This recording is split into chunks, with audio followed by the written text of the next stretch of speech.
गोथार नार्जारिया जुलि दं गोथार जुलि जागोन बे गोथार जुलि होनायाव दिनै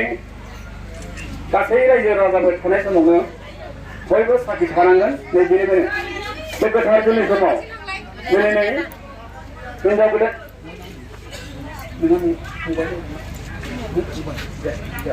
दिनै हिनजाव गोदाननि बिदान फैदों नै बिनानावखौ गथायनो थाखाय बेनिखायनो नै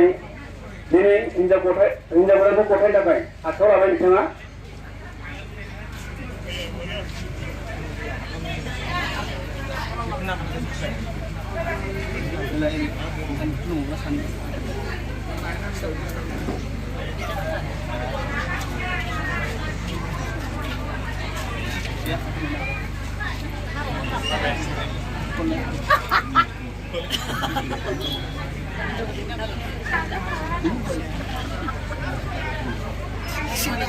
बिथाङा गावनि बिनानावखौ आखाइ हमनानै होबाय दानिया जोंहा हाबाफारि बायदि आवगायलांसै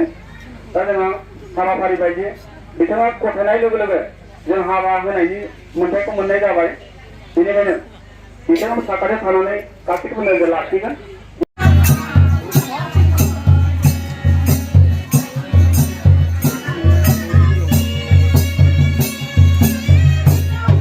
बिथांमोनहा बिबारनि मालाखौ गानहोबाय लोगोसे